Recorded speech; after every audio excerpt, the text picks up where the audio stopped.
Recession fears, tariff risk, growth fears, that is all percolating in the market. Do you see any signs of that with your orders or your backlogs?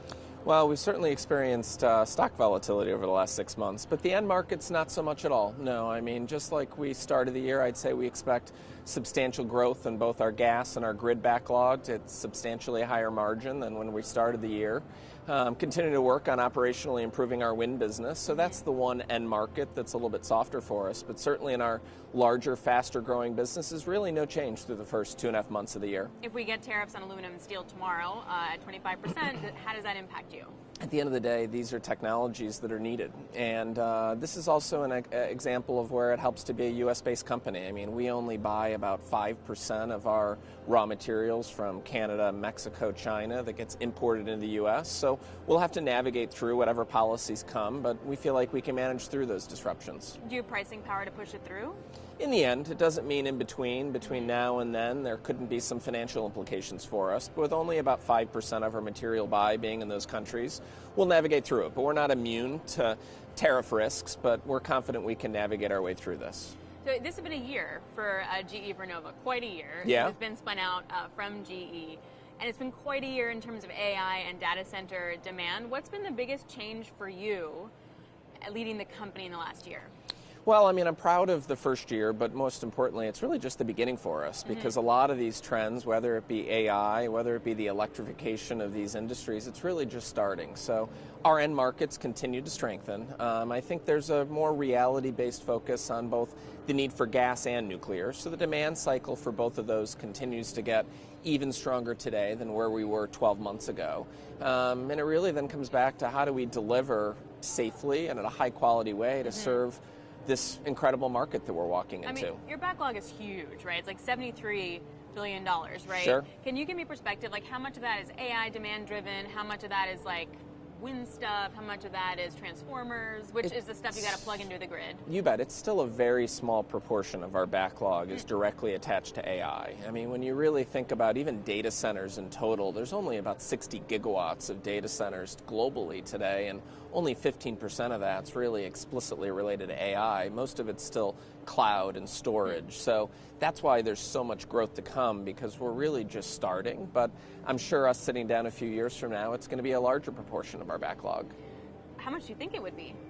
Best guess? Oh, it's going to be a lot more. There's no question about it. Or no, I don't think we get to that proportion, but it's going to become more AI-centric, and it's becoming even more US-based, because the amount of growth that we're going to see in the US the rest of the decade relative to the rest of the world, it's going to be more tomorrow than it's certainly been the last 5 to 10 years. In the meantime, you cannot get a CEO on the stage at CERAWeek that isn't talking about GE Vernova, because everyone's buying your gas turbines at the end of the day. How much of this is firm contracting? How much of that is just like, yeah, we like it, we're going to buy it? Can you give me some insight into that? Well, we're very firm in contracts, certainly with our gas turbine, our transformer, our switchgear backlog, really through 27 into 28 right now. I would expect by the end of the summer we'll be largely sold out through the end of 28 with those equipment. But we're also looking to kind of find ways to get better every day in a culture of continuous improvement. And if we can increase capacity smartly as we figure out this ramp, we'll do that. But for context, last fall, we announced a really almost 35% increase in supply from 25 levels to 27. So 35% increase is a lot. It doesn't mean we stop there, but we've got to get there first to then reevaluate what the art of the possible really is.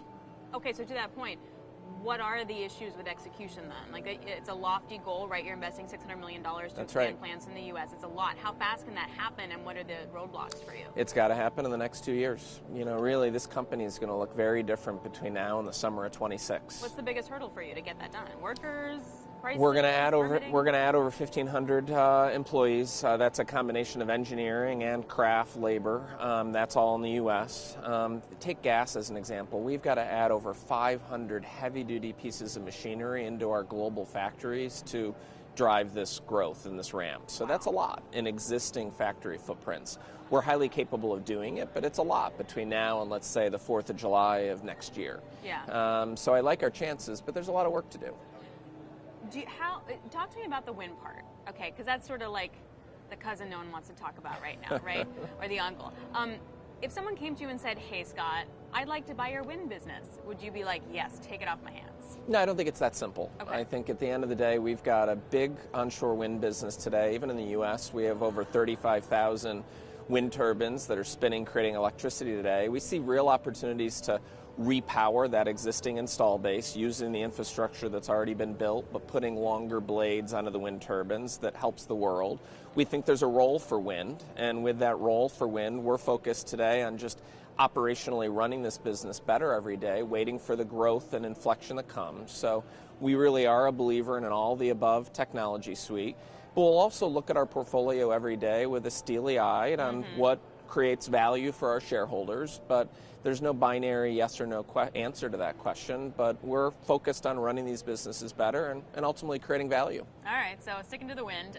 The other part of your business, which I think is so cool, are the transformers. So yes. That you can have all the wind farms you want, all the solar that you want, but if you have to plug it into the grid. So I think of it as like a big socket. I'm sure it's much more complicated than that, but talk to me about the growth there, because everyone talks to you about AI and data demand, but like that's where the potential growth is. Walk me through the percentages. And that's also for context where a lot of our first interactions really came to be more intimate with the hyperscalers. I mean, we did over $500 million of direct electrical equipment with the hyperscalers and orders last year with transformers, with switchgears attached to their data centers.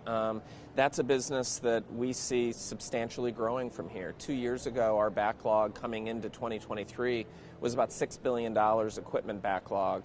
It's north of $20 billion today. So what's the growth rate? It'll stay growing. Our backlog certainly will grow at that same level for another year here at expanding margins. So this is, I think we can have debates between nuclear, gas, wind. What are the power generation sources that are going to power the world? Regardless, we need to invest in the grid. Yes, and that then leads us to transformers. Before I let you go, North America is what, like 20-25% of your business right now. Uncertainty is quite high. We saw it with the NFIB survey today of small businesses.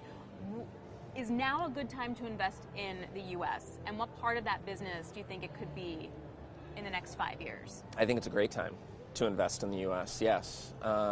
We've gone through multiple decades with very little load growth, and it's really impossible to underwrite a case that we don't need substantially more electrical equipment and supply here over the next decade. And yeah, that's data centers, but it's not just that. We're reindustrializing parts of the U.S. to an extent that is going to require more electrical load, EVs, home heating.